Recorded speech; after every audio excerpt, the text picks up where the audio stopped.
Recently, a friend wrote me and said, quote, "I need a big favor from you." She explained that her nephew's birthday was the next day, and she had planned to give him a gift certificate from a large retailer.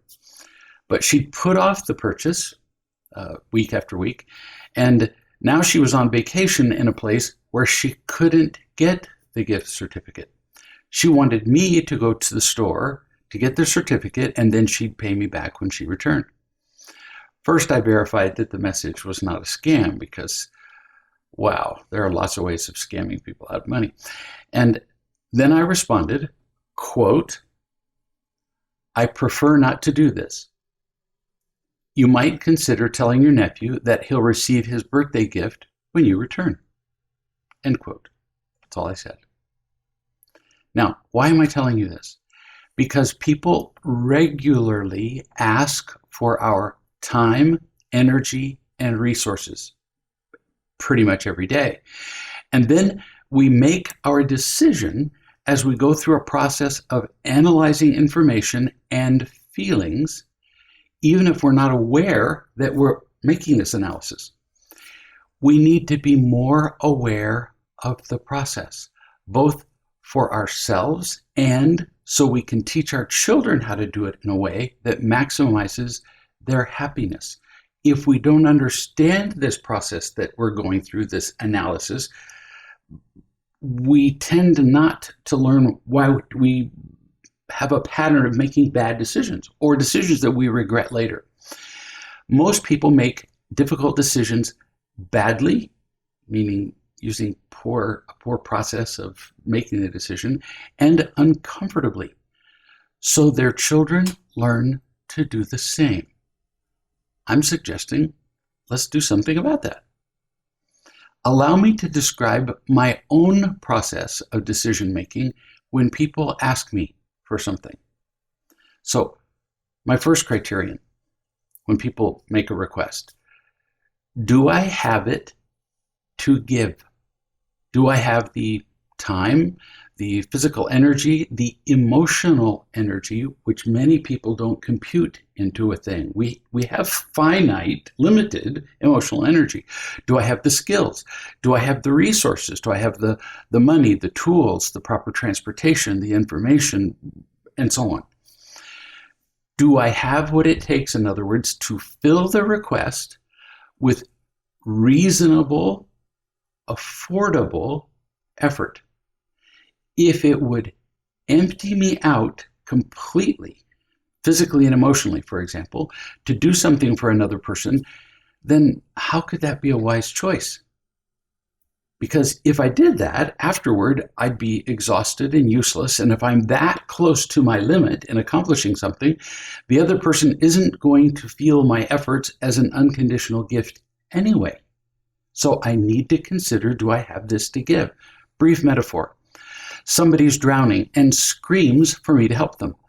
Now, let's assume that I'm physically exhausted from some other effort, or I have no boat or rope to help them, or I don't know how to swim, any of those things. In that case, jumping in the water to help them, to fill their request, would be highly foolish. It wouldn't be loving at all. We'd now have 2 dead people. So we have to ask, do I have it to give? Second criterion: is the request a necessity or is it a desire? In short, is it a need or a want? If my friend calls and tells me that he's dying for a snack, he's tired after a day of work, and he wants me to go to the store to get him a particular food, I wouldn't find that particularly motivating. I wouldn't consider that a need. But I would be far more likely to go if he was out of food entirely and he had no way to get to the nearby store, or maybe there wasn't a store nearby. The first request is a want for the snack. The second, a need. And I've been involved in both of those kinds of requests. In fact, those exact requests many times. People often confuse urgency with need. They often use the expression, I really want or I really need something, because they've learned that the urgency of their request can often convince people that they actually need the thing. Children learn this. Children commonly say, "Oh, you've heard it. You've all heard it.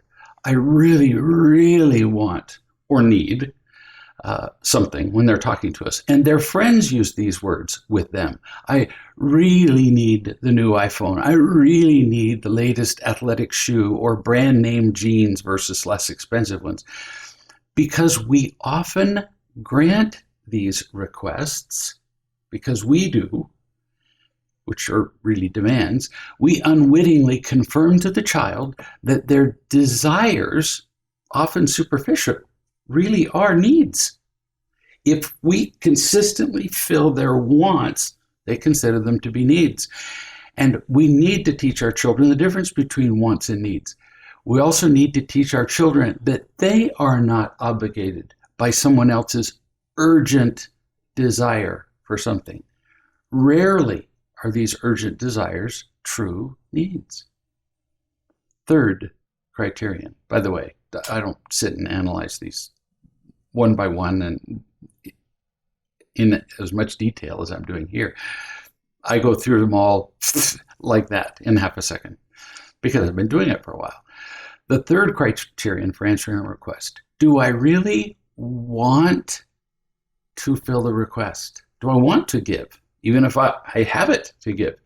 It's a common misconception that if we really love somebody, then we'll give them what they want, especially if it can be seen as a need. But if we gave, it's very easy to understand. If we gave to every person who wanted or needed, then we wouldn't really be making free choices. We wouldn't truly be loving. We'd just be slaves. Not to mention that if you gave to everyone in need, you'd have nothing, and you'd be holding your own hand out in need. Fourth criterion for answering a request: is the person making the request capable of doing this for themselves? Over the years, I have filled uncounted thousands of requests, not exaggerating at all. And I have known many people who would rather pick up the phone and ask a friend to drive all the way across town to do something that the needy person could do themselves in a minute or less, especially in families. Granting such requests tends to foster entitlement and laziness. Now, I consider all of these factors when I'm asked to do something, because if I don't, the results are often unhealthy. I tend to give more than I have, which can be hurtful to me. I can exhaust myself. I can enable people who need to learn to do more for themselves. That hurts them. Or I can become a machine driven by guilt and obligation, constantly serving, but never really loving or happy. Now, let's apply this to the example of my friend wanting me to stop everything I was doing to get a gift card for her nephew. So, 1, did I have the time and other resources to fill her request? Yes, barely. In order to do that, however, I would have had to rearrange my schedule so that I could not fill the requests already made by others. So we have to think of that. That's part of, do I have it to give? 2, was it a necessity or just a desire? I judged that it was far from a necessity. Now, that doesn't make me right. To her, it might have been a necessity. To him, it might have been a necessity. But this was my decision to make, not hers. So I could use only my judgment of necessity or desire. Her nephew would not get sick or die if he didn't get his gift card exactly on his birthday. Waiting, I judged, wouldn't hurt him a bit. 3, did I really want to get the card? Not really. In great part because I judged that it was far from a necessity. Now, last, could my friend have done this for herself? Yes, she could have done it. Before she left for vacation, she knew about his birthday, roughly the day he was born, and every year thereafter. So she chose not to do it when she could have done it, so she could have done it before she left, and she could still do it upon her return. So weighing all the factors, I decided I don't want to get the card. Now, a word about delivering a decision once you've made it. Two things. A, the answer is either yes or no. That's it. Yes, I'll do it. No, I won't do it. Do not justify or over-explain yourself, or all you'll get is arguments in return, because your reasons, your justifications will never be good enough. If I had expressed my judgment of this request, not being a necessity, for example, I would have gotten a long explanation of how for this nephew and on this special occasion, and because of, well, on and on and on, this really was a need. Even without my justifying or explaining, she wrote back to tell me how easy it would be for me to do. It's fairly consistent that other people think our effort is very little and theirs is a whole lot. She told me how easy it would be, and then she told me what it would take to get it. And it turns out it was quite a list. Go to the store, get a PIN number off the certificate, take a picture of the certificate, email it to her. It was a lot.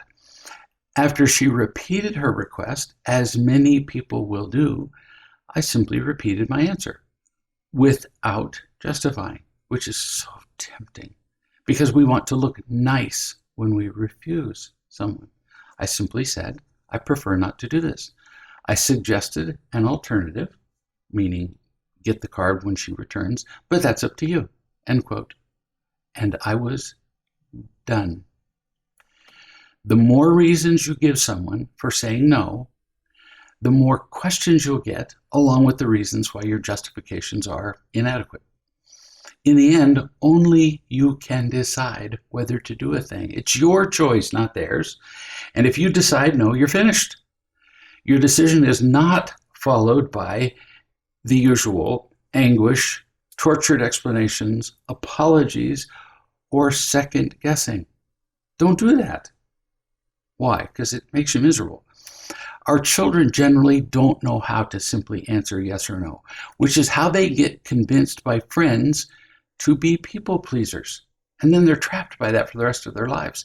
If a child says no to a request, their friend or the other person very often says things like, please, or, well, why not? Or, well, that's mean. Or, well, but it's not hard. All I want is, you've all heard these, and our children hear them, and much more. And if we don't teach our children this principle of simply saying yes or no, and going through the process of making a decision, they will get manipulated by people who are good at that.